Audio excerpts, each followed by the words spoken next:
अभी मतभेद बहुत हैं, देखने में आते हैं, तंग कर देते हैं, तंग हो जाते हैं, फिर आखिरी सब मतभेद खलास हो जाएंगे।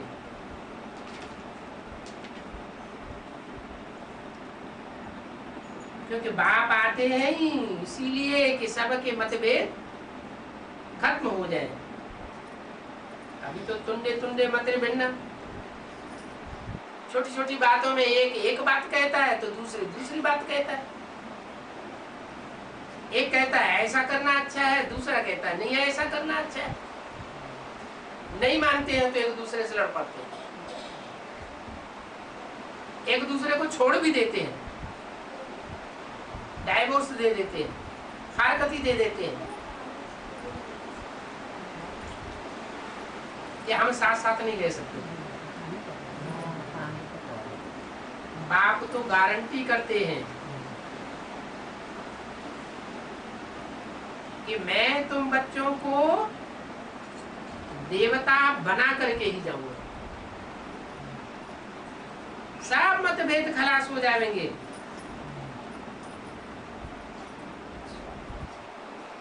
नहीं तो कोई कहेंगे कि बाप यही सिखाते हैं।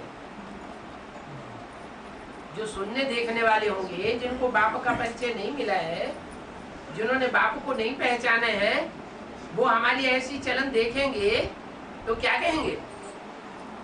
तुम्हें भगवान बाप मिला है तो तुम्हें यही सिखाता है क्या? क्या आपस में मतभेद करते रहो, आपस में लड़ाई लड़ते रहो, लून पानी होते रहो, तो निंदा कराने के निमित्त बन जाएंगे। ऐसे ऐसे जो निंदा कराने के निमित्त बनते हैं, वो सदगुरु निंदक ठौर न पावे। क्या? जितनी जितनी निंदा कराएंगे उतना उतना लंबे समय तक सदगुरु का ठौर नहीं मिलेगा। माना कौन सा ठौर है? सदगुरु बाप के पास कौन सा ठौर है? वो गुरु लोग भी कहते हैं डराने के लिए, सदगुरु निंदक ठौर न पावे। अब उनके पास तो कोई ठौर है नहीं, है तो अल्पकाल का है, मटपंथ बनाई देते हैं। वो तो एक जन्म की बात हुई, उसमें भी कोई जरूरी नहीं है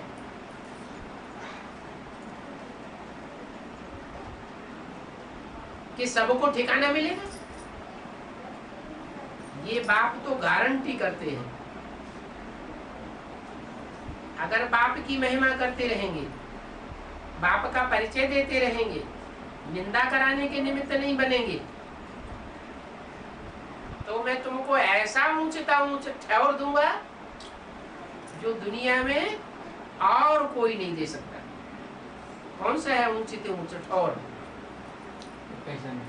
है नहीं, वो तो एक दूसरे से नीचा है। ऊंचते ऊंच कहाँ हुआ? 21 जन्म होंगे तो एक जन्म से दूसरा जन्म नीचा होगा कि एक ऊंचते ऊंच होगा? सब जन्म नीचा होगा।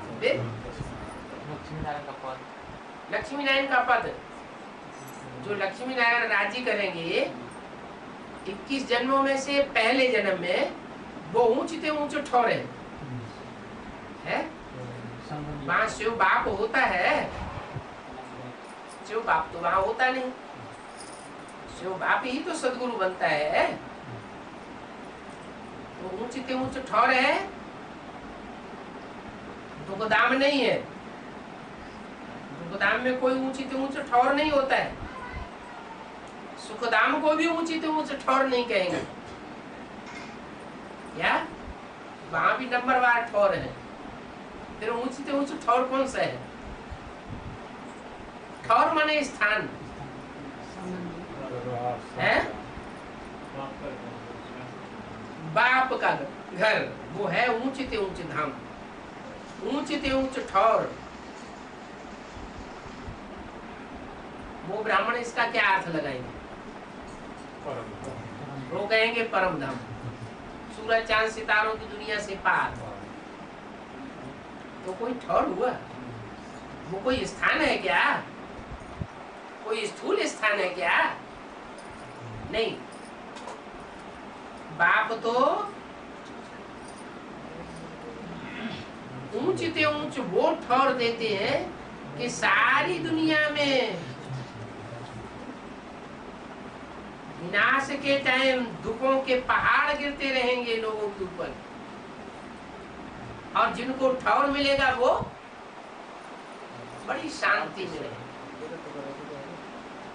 जैसे शांति धाम लगा पड़ा है, निसंकल्प रहेंगे।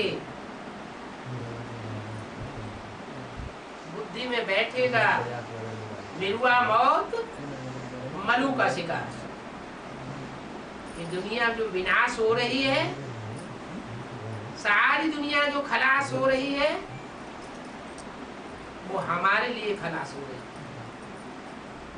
और इसका खलास होना जरूरी है।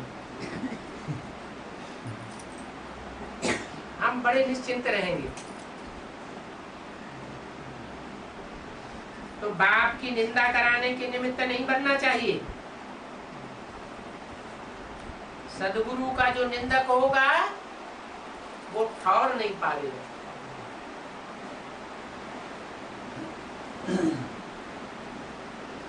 दूसरे धर्म में कन्वर्ट होने वाली आत्माएं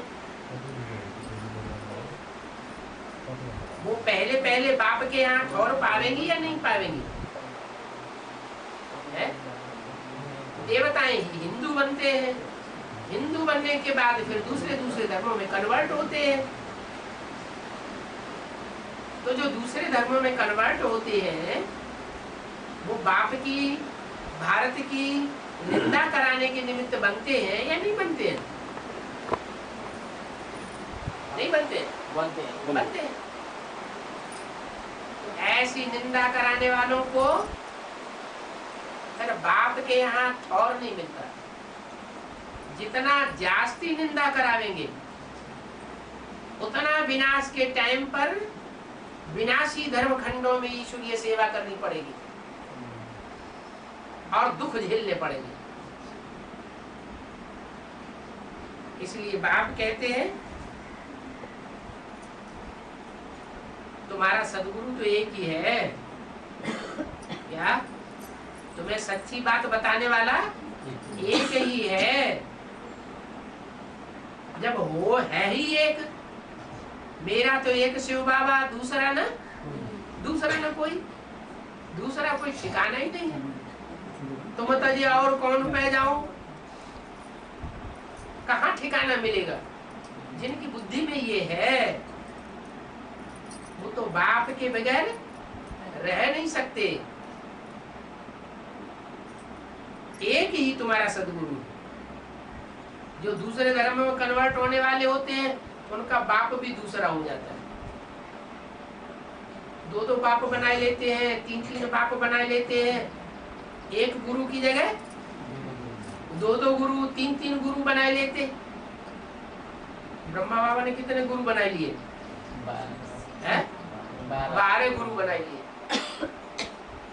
तो अनेक गुरु अनेक बाप बनाना अच्छी बात है या खराब बात है?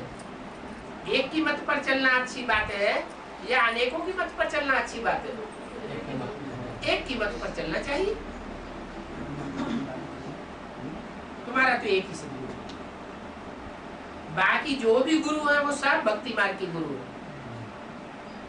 क्या भक्ति मार्ग में कहते हैं ना, गुरुर् ब्रह्मा गुरुर् विष्णु गुरुर्देवो महेश्वर, और फिर गुरु साक्षात परम ब्रह्म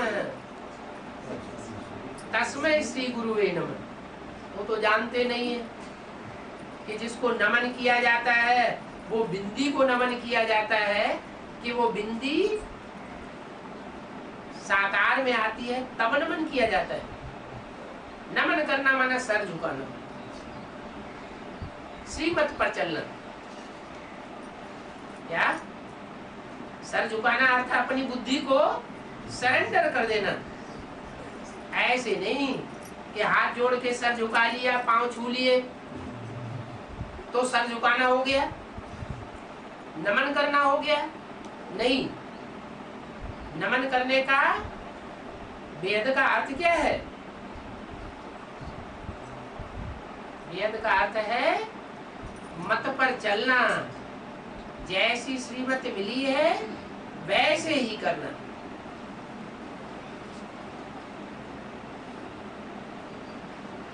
तो एक है सदगुरु, बाकी ब्रह्मा विष्णु इब्राहिम बुद्ध क्राइस्ट गुरु नानक विवेकानंद वो सिर्फ गुरु है, उनमें सत्य गुरु एक भी नहीं।